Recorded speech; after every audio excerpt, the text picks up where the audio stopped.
Hello and welcome to episode 117 of the Alfa Romeo Driver Podcast, brought to you by the Alfa Romeo Owners Club. I'm Guy Swarbrick and we're having a little bit of a rest over the Christmas and New Year period, so instead of recording a new episode, we've dipped into the archives to bring you a collection of excerpts from our Meet the Board series, recorded during the pandemic in 2020. Specifically, we've pulled out the sections where our club's management team talked about how they became involved in the marque and the Alfas they've owned. We kick off with Club Manager Nick Wright, who we interviewed way back in May 2020. We featured your 159 in Alfa Romeo Driver about a year ago now, I think. But I think you've recently bought a new car. Can you tell us a bit about that? I have, yes, a newly acquired car. Well, it's a 916 Spider, Phase 3. I had the thought a few years ago, looking at them turn up at events and things, and I sort of wanted one, and I've put it off. I thought, well, I'll never have time to drive it because I'm always away at weekends and blah, blah, blah. So I didn't. And then something happened last December and I thought, just go and get one, make the time, you'll agree it. So I had a will on the club manager. I, of course, have my own manager, and she agreed to buy it as well. So we started looking earlier in the year and spotted one early March. Yeah, it was what I wanted, low mileage, only a couple of owners. So it's a 2005 model. It had been on Sawn for best part of a year, so had it collected rather than drive it back from Surrey back to mine. So that came in on a Sunday. It arrived back here. I taxed it, drove it to Mario, who looks after my 159, on the Wednesday. He checked it all over. It's all fine. We went out for a little drive at the weekend, and then the lockdown came, and it was back on Sawn again for a month and a bit. So yeah, that was it really. I spent all that time cleaning it, and I even resorted to emailing John Griffiths for some detailing tips on it, which is when I realised it was time to stop. Have you had a chance to drive it since the lockdown started to ease off a little bit? Yes, we have. So obviously, it's been nice weather since then as well. So we went out last weekend, and a couple of evenings during the week we've been out as well. So all we can do is go for a walk when we get there. Obviously, there's nowhere to go for a drink or anything. So that's quite a desirable car collection between the 159 Q4 and the Spider. But the vehicle you're probably most associated with is the big white van. What's happened to that over the last couple of months? Yeah, it's just been gathering dust on the drive, unfortunately. I haven't cleaned it, and it's quite a big beast. I clean it by hand before all the events. It was quite a big beast to clean, so I haven't missed that. But it's it's still sitting there. There's going to be a little problem to solve when we do need to use it again, because it's full of all the events equipment. And I don't take all the events equipment to all the events, because obviously it won't all fit in the van with the shop stuff and everything. So I'm going to have to put that in the garage, and that's where the Spider is now residing. So something's going to have to give there. So we'll find out. It's quite like, apart from the events, the van's quite iconic. So outside the house, actually, all the trade people seem to mention it when they come round here. And I had a guy come round, fix something, and he was stood in my kitchen, and he said, I had a Spider. He said, I absolutely loved it. My favourite car.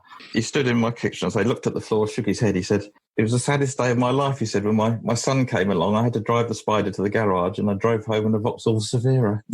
Doesn't get much worse than that, does it? It doesn't, no. But so there we are. That's so it's all ready to go. Once the lockdown's gone, we'll be off again. Since then, Amito's joined the Wright household, and the Spider's been replaced by the Alfa that never was, a 124 Spider. And he has a new van too. Next up, we have Richard Murtha, the club's Motorsport Director, from an episode first broadcast in August of the same year. I think it'd be useful just to have a reminisce about your life in Alfas.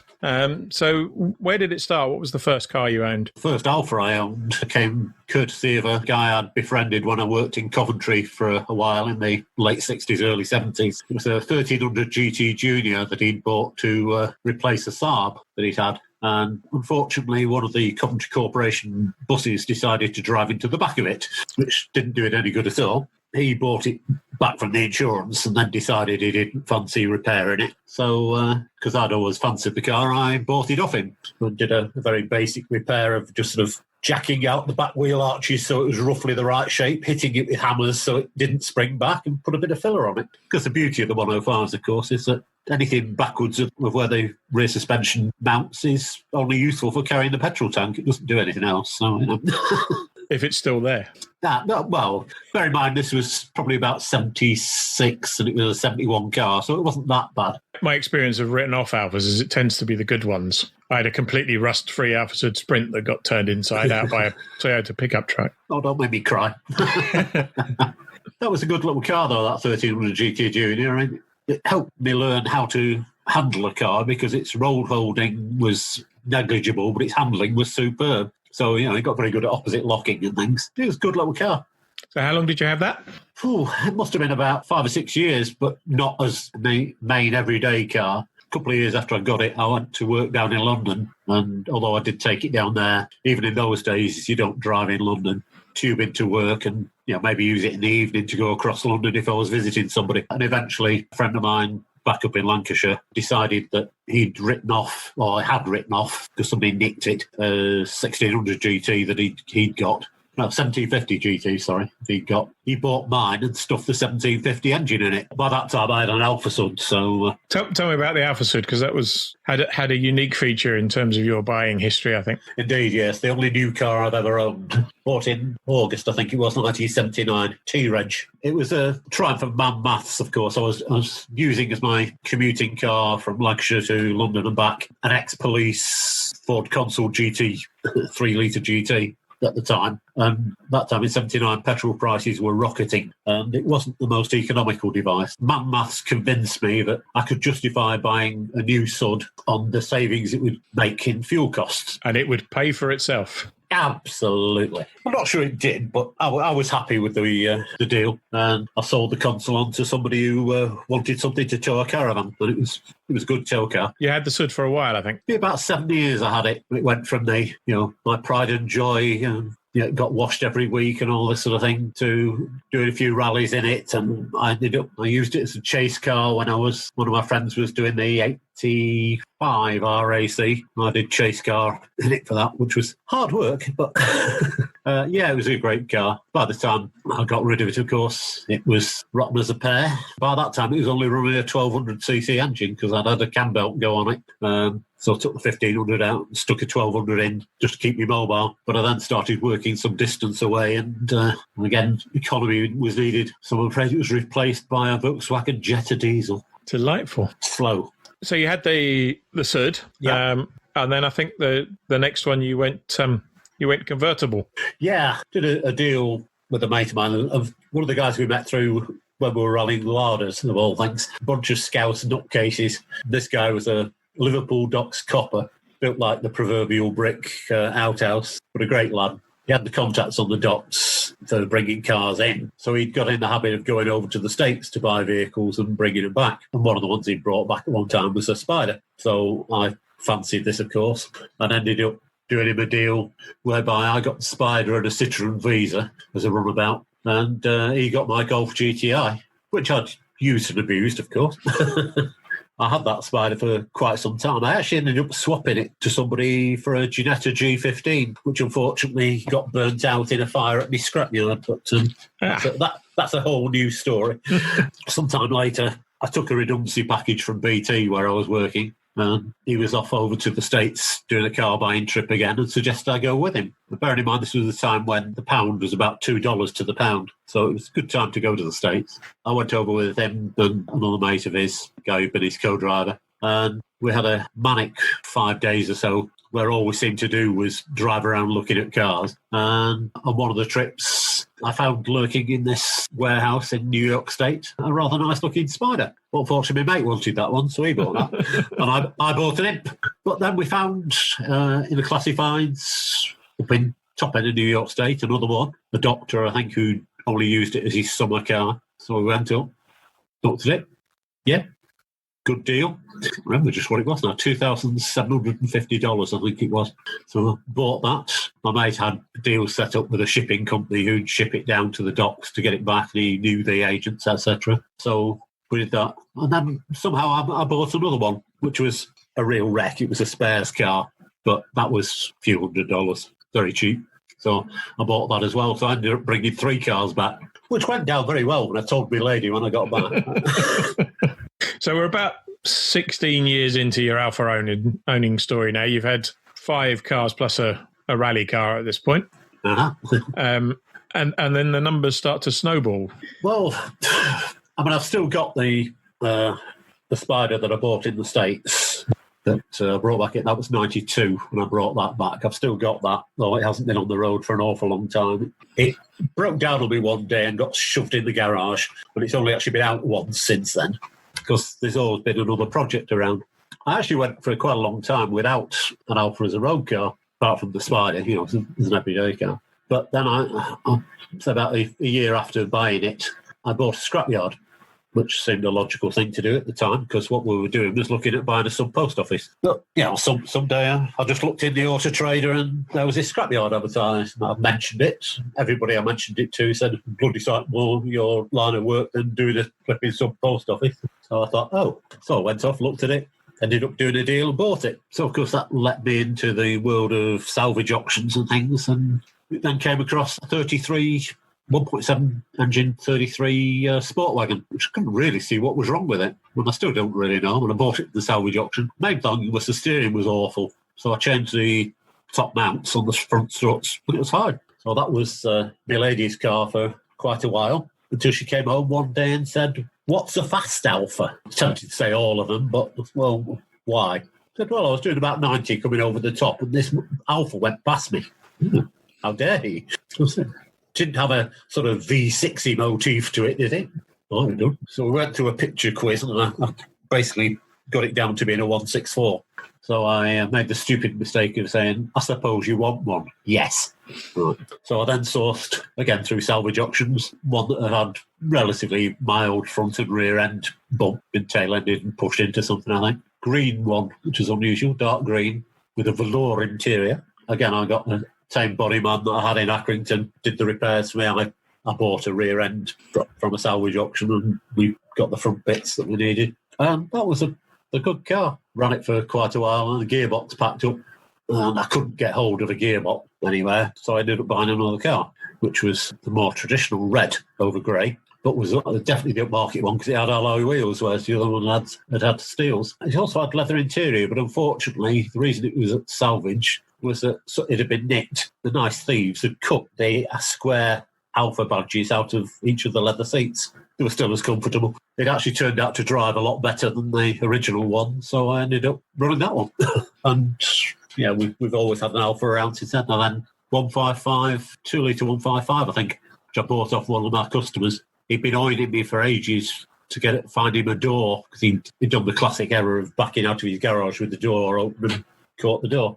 But at the time, there weren't any 155s around in breakers. I couldn't find any anyway. So in the end, I got fed up with him asking me to buy a car so he could have bits. I ended up buying the car off him, and then went out and found the bits to fix it. We skip forward into January 2021 for our next conversation, this time with Club Finance Director John Timms. Back in 1979, I joined a company up in Bicester that was a small offshoot of a big American company you may have heard of, United Technologies. They make all sorts of interesting things. And we made test equipment for engines, like a sun tester. People are familiar with that type of thing, but it wasn't. It was typically installed in factories. But the side effect of that, of course, is there's lots and lots of car nuts working for the company, and me being one of them, but also lots of others. And one guy had just bought Alfas 1.5 Ti.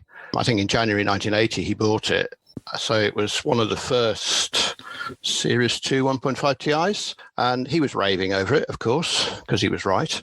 And I was looking for something to replace. Both Beth and I had got Minis at the time. And I actually had a 1275 GT with stage 2 preparation and all sorts. It was a bonkers car. It used to leave the road if you went over a bump in the middle of of a bend, no suspension.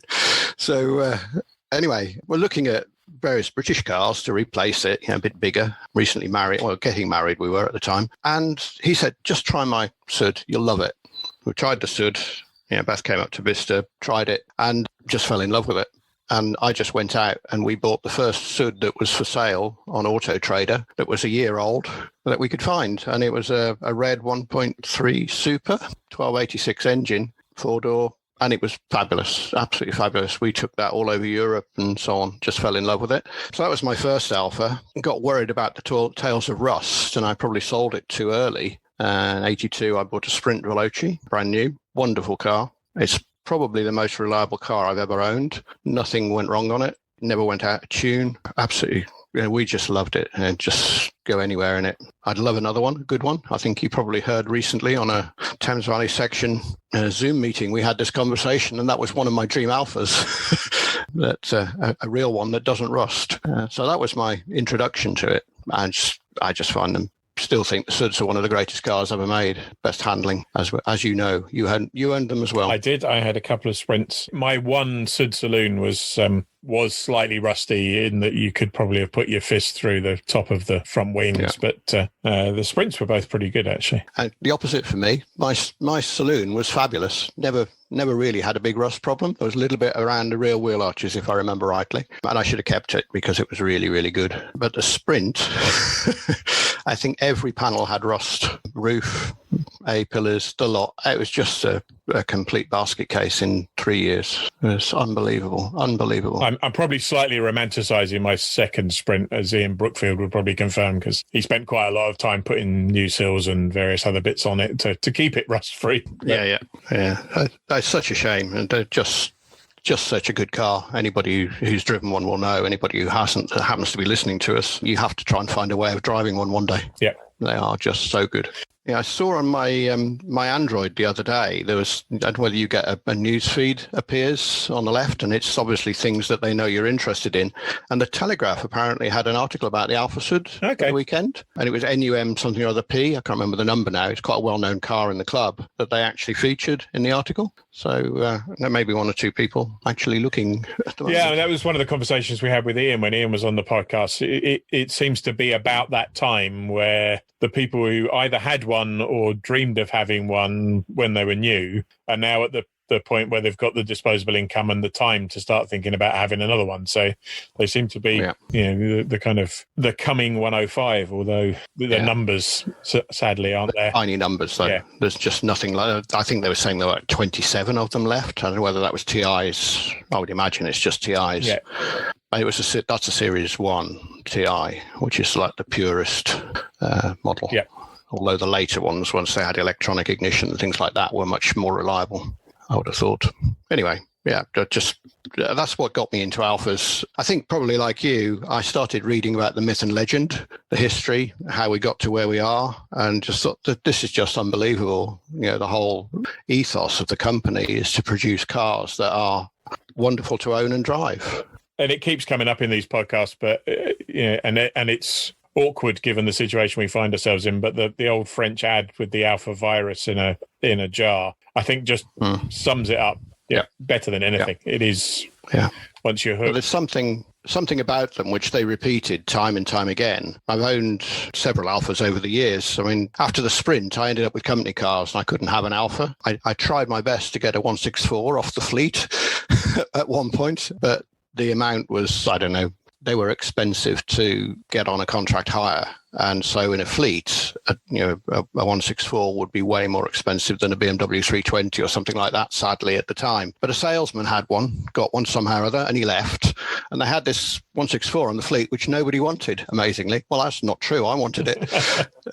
But no, I couldn't have it. I did try it. Entry-level 164 twin spark, great car. Really, really lovely. But Beth and I we had two of those over the years, and the first one was superb. It was one of the original twin spark Lussos in pewter, so it was the same colour all the way from sill to roof. It had pewter rubbing panels or whatever you call them, but that's the same colour as the paint, and it looked fabulous. It went fabulous. I bought it with 98,000 miles on the clock, I think, and we sold it with 150 and bought one with half the mileage, which frankly wasn't as good, sadly.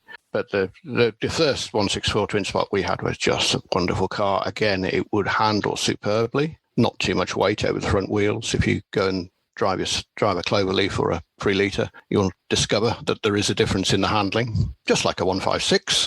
The V6s are fabulous, but they don't handle as well as the twin sparks. But we loved that.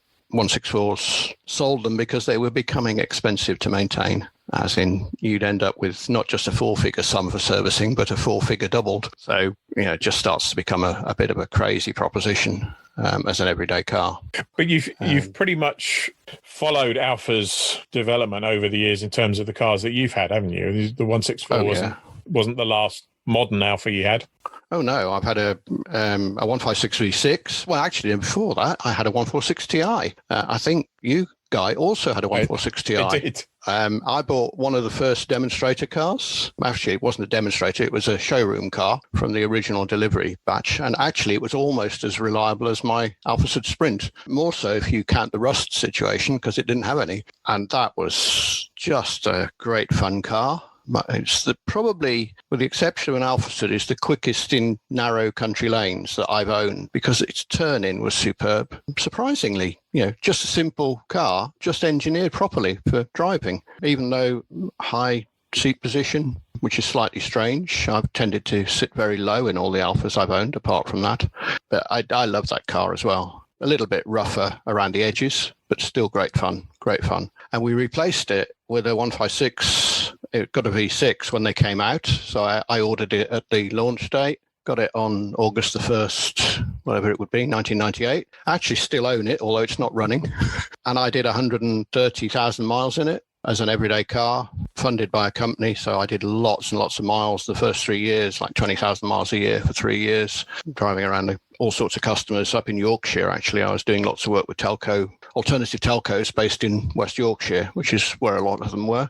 So we were up and down the country almost every week, project managing stuff up there. So that car's been fabulous. Sadly, it's got a leaking steering rack, which isn't easy to get to or repair or cheap. But we're looking into ways in which we can get it back on the road soon, hopefully. And since then, I've had a couple of 159s. I think I had a 159 2.4 diesel Lisso, silver sport wagon, which is, again, a pretty reliable car. Very little went wrong on that. I think I had an oil cooler connection fail, and that's it. And that was under warranty. Nice car, lovely car. And then I had a guy turn up at the Thames Valley section meeting with a Q4 for sale, diesel Q4 sport wagon for sale. Bit of a paintwork problem on it. And I bought it because the Q4 is obviously the car I really wanted when I bought the other one. And it's just a different car. You've got a Q4 Spider. You know that the handling on them is just amazing. It's not just grip, it's handling as well. You can drift it. And on a track, I've had the tail sliding wide, which is rear-wheel drive, really. What are they, 70% rear-wheel bias in normal driving, yeah. I think? So it's just transforms the car into a completely different beast. It's a heavy car and it handles. I don't know what they have, 1.7, 1.8 tons or something stupid like that. And with a diesel lump up front or a V6 lump up front, it still goes incredibly well. Yeah, I mean, it's not such an issue on the sport wagon, but the other advantage of the Q4 and the Spider is it eliminates a lot of the scuttle shake because the underpinnings tie the whole thing together better than the front wheel drive ones. Yeah. It's a superb car, and I would buy a Giulia if it wasn't for the fact that there's no four-wheel drive and no sport wagon. The car I want, they basically decided they don't want to build. What 3-year-old Giulietta about 7 years ago, with less than 6,000 miles on the clock. So basically a brand new car for half price, and that's the everyday car for Beth at the moment. She loves it. I'm not so keen. I don't like the steering feel, and I don't like. Well, the side effect of the steering feel is you don't really know which way the front wheels are pointing when you go hard off a roundabout or something like that. So it doesn't have the feel of the Giulia electric steering. The Giulia is an unbelievably nice car to drive. So, yeah, absolutely have that on my list of things to get at some point in the relatively near future. And I've missed out in all of that. Actually, we had a 33 as well at one point, a very rusty 33, but we'll ignore that one for now. That was just a second car for a while. But, about 31 years ago, I bought a Series 2 Spider, and I've still got it. No one's seen it in 10 years because it's been off the road being restored. However, it is finished. It's been completely restored from the point of view of the floor and sills, which had been badly repaired actually before I got it. So as a 15-year-old car, it had already had floor sections replaced, roughly. I finally, 10 years ago, got round to getting our local specialist around the corner from me to rebuild the floor, rebuild the sills, a few mechanicals as well. We've done, rebuilt the carburetors, things like that. Bare metal respray in Semaforo, Rosso Semaforo. So Pininfarina red, a lot of people call it. The slightly orangey red colour, which is absolutely spot on for a 1975 model. what else have I done? Yeah, various other little bits of improvements and so on. But we put the replacement mohair hood back on it, stretched it in place eventually. Again, John's fleets evolved a little in the subsequent 5 years. First, the Spider finally made it back onto the road, and then he bit the bullet and bought that two-wheel drive Giulia Saloon, a 280 brake horsepower Veloce in Misano Blue. Finally, it's the turn of Section Supremo Jonathan Griffin. This one's actually from September 2020, but it's the longest of the four, so we've saved it for last. Yes, I occasionally noticed an Alfa growing up, but it wasn't until my brother Gavin, my stepbrother Gavin, was 17 that things changed. His father was a great car enthusiast and had a lot of sports cars, and very indulgently bought his son a car for his 17th birthday. I'm sure it turned up on his 17th birthday, and it was a red Alfas 1.3 Ti S-Reg.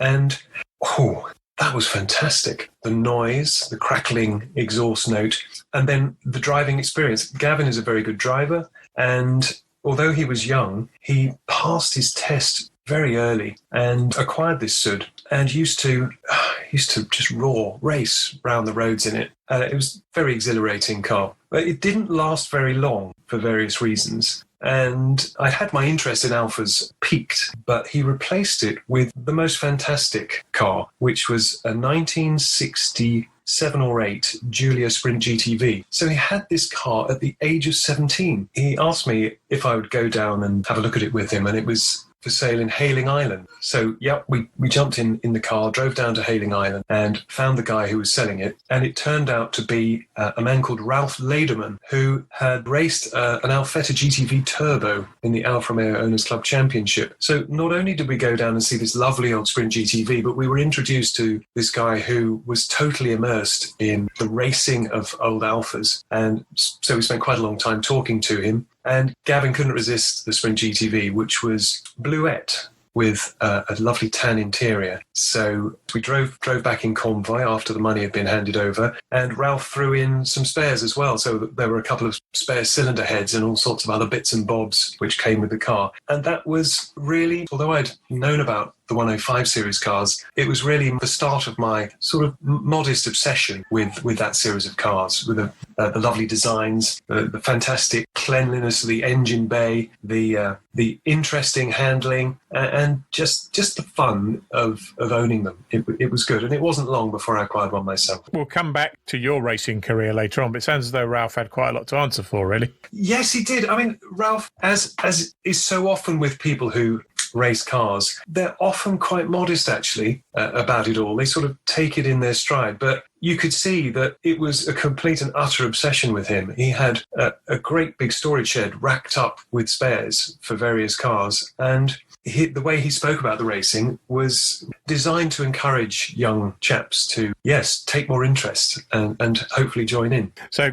Gavin's now got his 105. How long was it before you followed suit? He had that when he was 17. So that was in about, let me think, 76. That was in about 80. I suppose that was about 84. And then in 85, he bought a 1750 GTV in Chiswick. And later in 85, I bought one as well. So we both had 1750 GTV Mark IIs. And mine was quite a late one. It was an L-Reg, red 1750 GTV Mark II with a black interior. And I drove down to Boscombe near Bournemouth to view it. And of course, if you remember back in the day before the internet, if you wanted a car, you would be down to the newsagent to buy Auto Trader or Southern Auto Trader or the Free Ad paper or whatever it was at the time, or Loot, Exchange and Mart, and you'd be thumbing through all those small ads, running your fingers down the A's, looking for the Alfas, and of course there were all sorts of quite exotic ones for sale back in the 80s.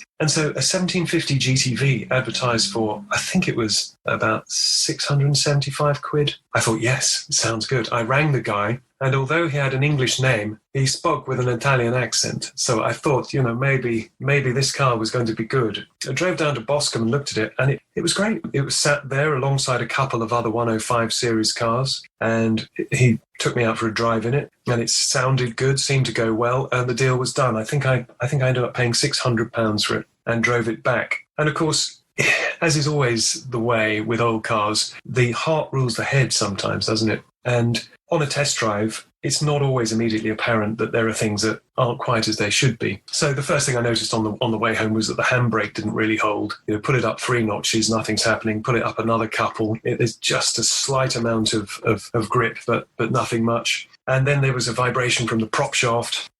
But I sorted some of those things out and had a lot of fun in it. But I'd always wondered why the boot was painted with thick black paint inside. And one day I was looking inside, I could see an edge. So I got a screwdriver and I sort of picked away at this edge and I levered it and it pinged up, and I grabbed hold of it and pulled up a strip that had been plastered down on the boot floor. When I turned it over, it said Smedley's Garden Peas, and someone had gone to a great deal of trouble. Instead of welding a small patch on some holes in the boot floor, which would have taken not a lot of time, they'd intricately cut the Smedley's pea tin to the shape that was required and then resined it down and then painted over it, sort of fillering the edges so it didn't look very obvious. So that was another lesson in using a magnet and tapping things and looking carefully when you buy an old car. But yes, that was my first Alfa, a 1750 GT V Mark II, and I had it as my everyday car for a time. Used to drive to work in it. I remember going down to Castle Combe to watch the Alfa Romeo Owners Club Championship there in it with a couple of friends, and it was a fantastic introduction to running an Alfa. And the first of how many 105s that you've had now, excluding race cars?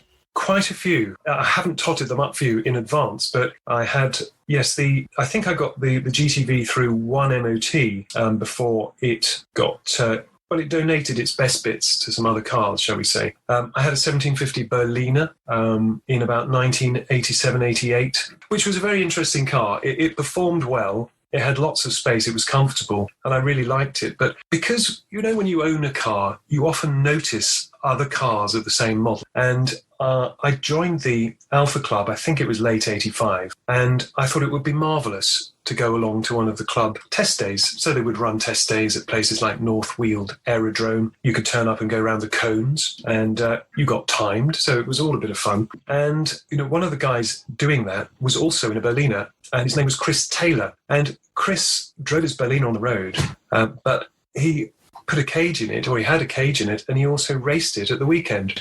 And I thought this was absolutely marvellous. And I thought, I will have a plan to do the same thing. I just had this idea of following Chris out onto the track and as sort of dicing through Paddock Hill Bend at Brands or whatever.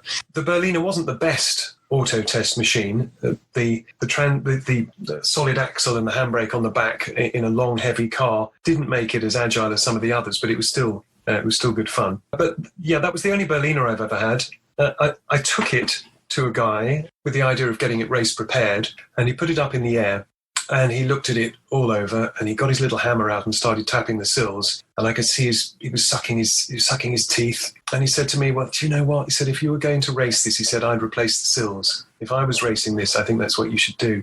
So, of course, I asked him how much it would be. And then I sucked my teeth when he told me. I was a bit crestfallen. I wasn't sure what to do. But he said, "Well, as it happens, I've got a Julia Super rolling shell over there, which just needs an engine and gearbox. And that could come your way if you were interested."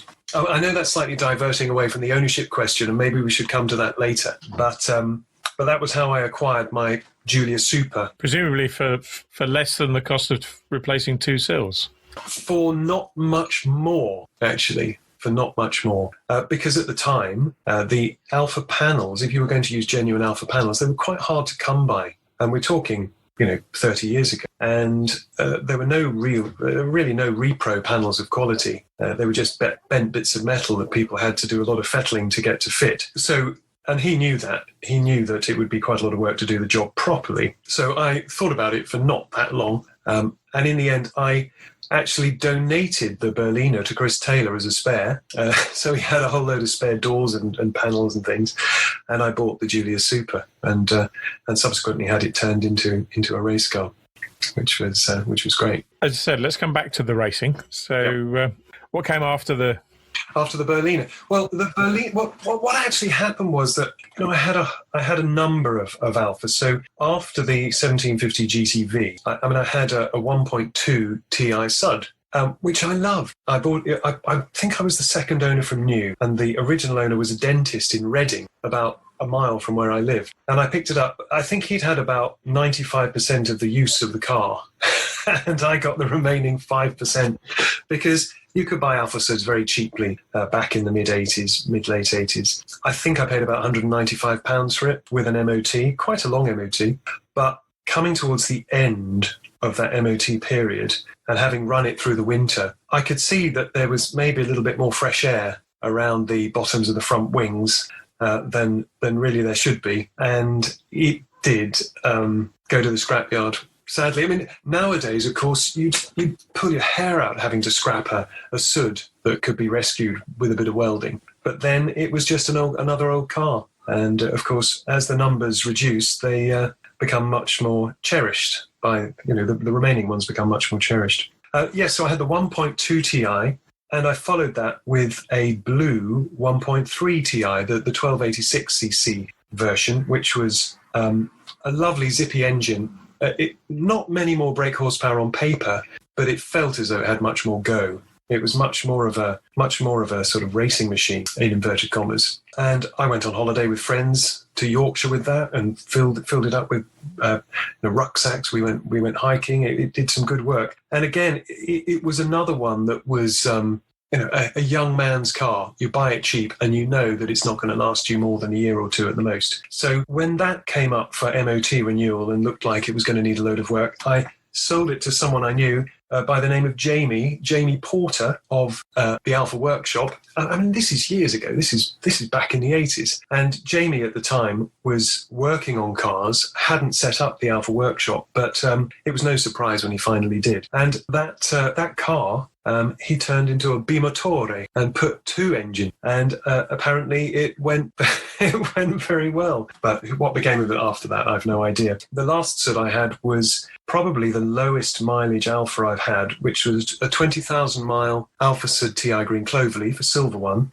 which was Y-Reg and went by the nickname of Wobbly because first 3 letters of its number plate were WBL, and it was a Y-Reg. And that was a great car. I had that for about 5 years, something like that, 4 years. Did quite a few miles in it. And that really, it wasn't as fast as some of its contemporaries in a straight line, like a Golf GTI or even an XR 2i or 3i, but boy, was it fast around the corners. And Alfa Suds are legendary in the handling stakes for a very good reason, because the design of them is just fantastic for road holding. And there's many the smile that came onto my face just by braking not at all through a series of roundabouts and making rapid progress down the road, commuting to work back in the late 80s. It was just such a great car to drive, such good fun and very fond memories. So yeah, that was the last Sud I had, and I suppose that I'd got rid of the Berliner by then. In 1990,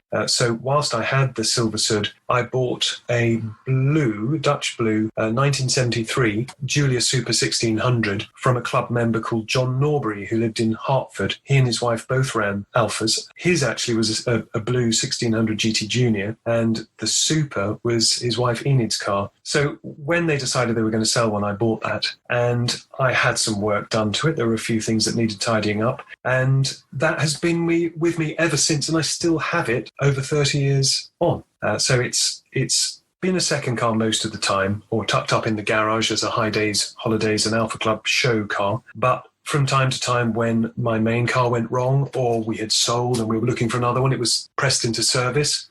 When our son Gabriel was born, my wife Fran used to drive him around in it to toddler groups or to nursery school for a while. And so that has got we've got quite an affection for that car in the family. And that's why it's still here when so many of the others have come and gone. And there's a couple of others that you've had for a while, aren't there? Yes, I suppose it depends what you mean by had for a while. Well, I think until the 5-year Alfa Sud ownership, we were averaging about a year a car. So. Yeah, that's right. Yes, that's right. They were a year to 2 years per car. Some of them overlapped a bit. Yeah. I'm trying to think what the next one was. I dallied with a number of cars in the early 90s. I bought a couple of Alfa 75s. So I had a couple of Alfa 75 1.8s, which I used as road cars. And I really liked those, actually. Nice revvy engine and great handling. And I had a left-hand drive 1.6, a French car, which was great as well, which a friend asked me if I'd sell it to him, and I said yes, of course. I had a 75 Twin Spark, which I bought needing a couple of jobs done, including a rear wheel bearing, I remember, and sold that for a profit. And I bought and sold several of these cars just casually. I bought them as my road car, did some work and sold them, made a little bit of money to pay for racing that I'd started in the 90s. I had a couple of 3-litre 75s, which were absolutely awesome. Anyone who's had a Busso V6 engine car knows exactly what I'm talking about. Off a roundabout, booting a 75, it would adopt a fantastic angle up the road. You'd be turning into it as you went straight along the road, but at an angle. And of course, just the sound of the motor was fantastic. So I'm just trying to think what else I had. In fact, the newest Alfa I have had was a 145 green cloverleaf, which was about a 97 car. And to give you an idea of when that was, I had that before my son Gabriel was born, and he's nearly 19. So it was relatively new at the time. And again, I bought it in East London with it was missing one of its gears. It was making some funny noises, but it was very cheap. It clearly needed some attention, but I took it to A.D. Hawkins at AH Motorsports, and he's a very competent chap. He looked over it, fixed it all, gave me the bill, and I ended up with a really nice 145 cloverleaf for not too much cash. And I thought, fantastic, here we go. We've got a car that'll be absolutely fine for Fran to run around taking the new arrival around. But of course, what you don't realise is that with cars like that, you've got to lift babies into the back seat. You've got to slide the seat forward, lean over, and lift this hefty baby in the car seat into the back. And I'd say probably within about 2 or 3 weeks of having Gabriel, Fran's back had gone from trying to lift him into the back. So I had to take over the lifting, and then I started getting a bad back from lifting him into the car. And we had to get rid of the car. We swapped it for a 5-door Fiat at the time, moving away from Alfa, which was sad. But again, a good friend of mine said, "Oh, can I buy it?" And it disappeared very quickly. I didn't even need to advertise it. So that was the most recent Alfa I've had, the newest one. But of course, I've had Alfas the whole of the intervening time, the blue Super that I mentioned. And you said I have some others. I do. I have an old original right-hand drive UK delivered Giulia 1600 Ti, which is a lovely moss green colour. And there was a little bit of a story about finding that and actually managing to acquire it. So Fran's family live in Scotland, and we were visiting them, and I saw on Auto Trader, because I just couldn't resist flicking through Auto Trader while I was up there, I saw actually really for 2004 a relatively rare ad for a 105 series car in Auto Trader, and it said, Giulia Saloon and 1964. I thought 1964, well, there really are no early Giulia saloons in this country. There are a handful of original right-hand drives that are actually going. And I persuaded my in-laws that it would be great to drive from between Glasgow and Edinburgh all the way down to the Ayrshire coast for a lovely day out at the seaside, so I could slip off and have a look at this Giulia Ti, which I did. And I didn't pull the wool over their eyes. They knew what I was up to. But while they went off and enjoyed the views on the coastline, I met up with a guy who ran a garage in Girvan on the Ayrshire coast. Very nice man. And he said, yes, I also have a farm up in the hills, and the car is currently in the barn up there. So we jumped in his car, and we went up through about 6 or 7 gates that he had to get out and open and then shut behind him, up to the farmhouse, which was an old stone place with a huge stone barn with 3 arches in the front. And I could feel the excitement of waiting. The hairs went up on the back of my neck. I knew that this old car was going to be in the barn. And we walked up to the door on the far left and in. And it was a little bit dark in there, but some light was spilling through on the far end. And I could see a shape under sheets. And it was unmistakable. That 3-box Giulia Saloon shape. And we went up, he pulled the sheets off. And it was amazing. There was a car there that was really so original. It was amazing. It looked as though it had its original paint. I mean, to be fair, the tyres looked like they were probably from the 1960s. And it was just Which is less desirable than original paint. Absolutely. I mean, yes, there was another story there. I mean, the tyres were quite wooden. But to cut a long story short, I looked round it and I just knew that I had to buy it. You know, these opportunities don't come up very often, especially when it's something that you really appreciate and would like to have. So I thought, well, I'd try negotiating with him. But he said, young man, he said, I know you've come from London. And, I knew that meant really that there was no way I was going to negotiate. So I said, okay, I will buy it. And so I paid him the money he was asking. And that was the first time in my life, and probably just about the only time I've ever seen £100 notes, because he wanted cash, obviously. And I had to go to the bank in Glasgow and get the money in cash, and it came in hundreds.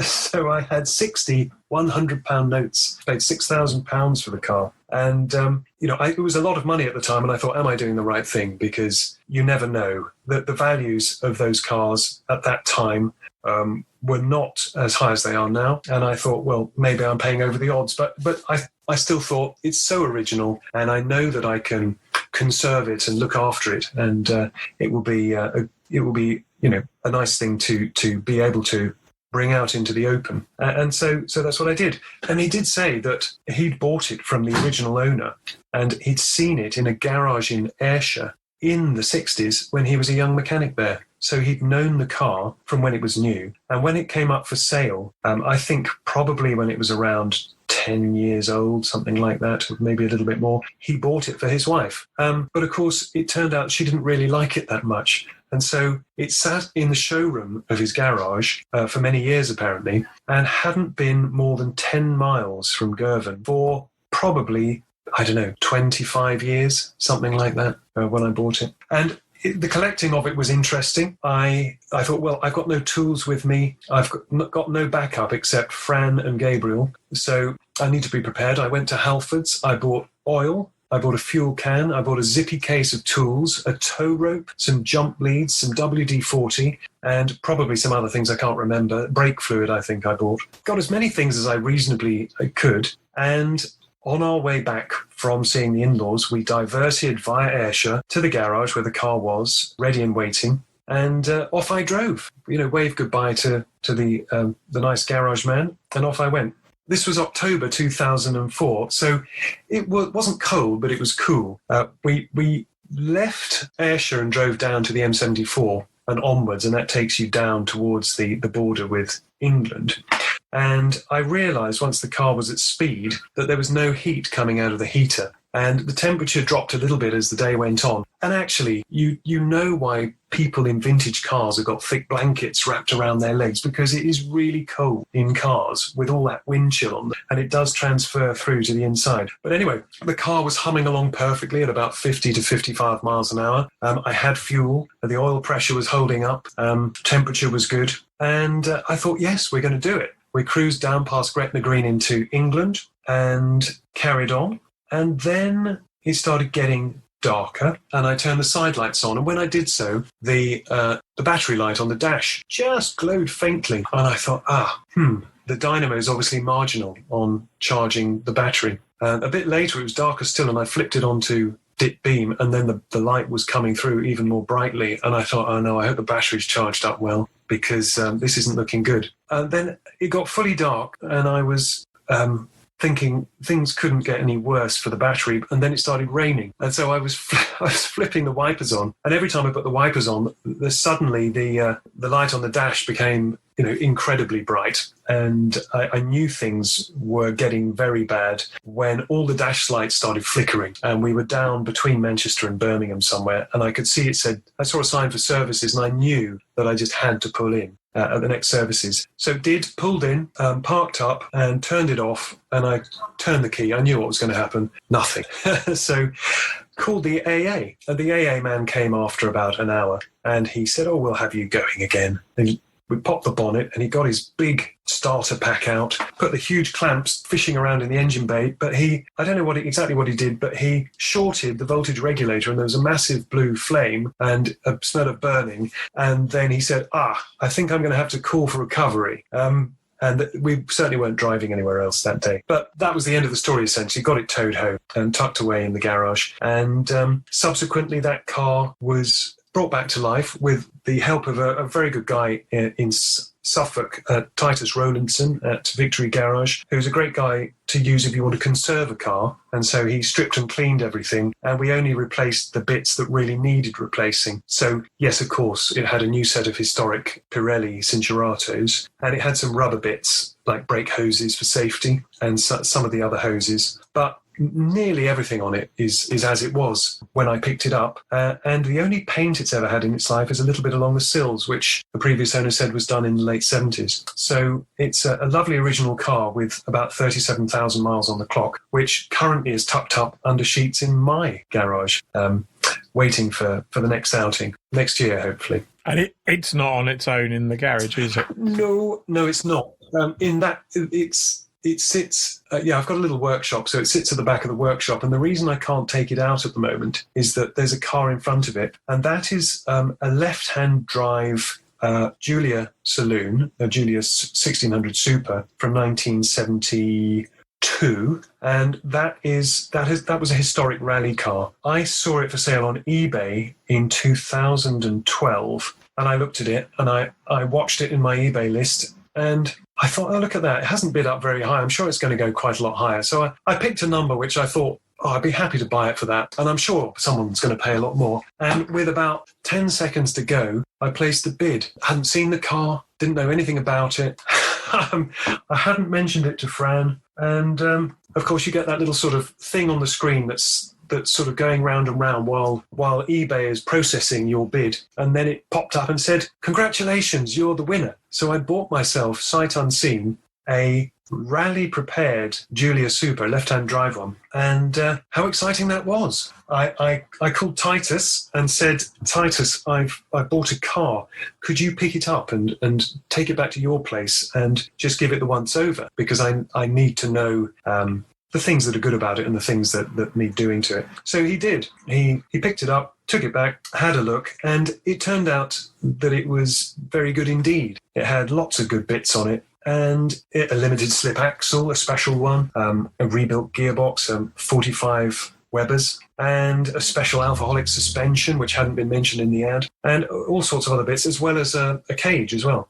So it hadn't looked quite as nice as one would like in the ad because it had been rallied with utility in mind. So it had Subaru Impreza seats in it. So I quickly swapped those out for some Ridgard leather rally seats, which are fantastic looking and suit the period of the car. And Titus was talking to me about the engine. He said, this is a monster of an engine. It turned out that the engine had been built by Dave Hood for a guy who was racing a GT-AM and had gone so fast up a mountain in France somewhere that he'd gone straight off the edge and wrecked the car. And the engine was about the only salvageable bit, and even then I believe it needed some work. But Dave acquired it to put in a racing GTA in the UK, but I believe that never really happened, and so it was sold to the guy who had been building this Giulia Super Rally car, and I inherited it with all sorts of interesting modifications, including very large inlet ports with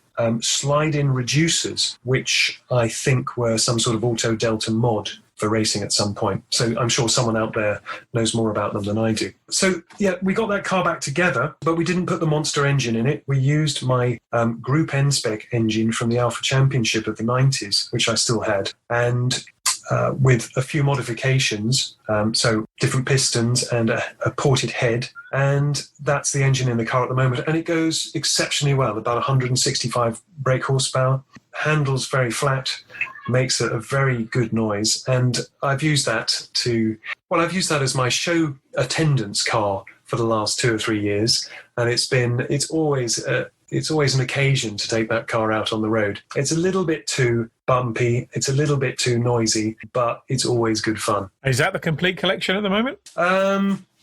It nearly is, because I still have the race car that I've had for 30 years, and I do have another GT Junior tucked up against a rainy day in a hidden location, which may come out at some time, but that would need a lot more work than I'm prepared to do right at this moment. I enjoyed that trip down memory lane. We'll be back in 4 weeks' time on February the 1st with an all-new edition. Episode 118 will be available to download from 1:30 p.m. from the club's website, Podcast Addict, Apple Music, Spotify, YouTube, and everywhere else good podcasts are found. Until then, stay safe.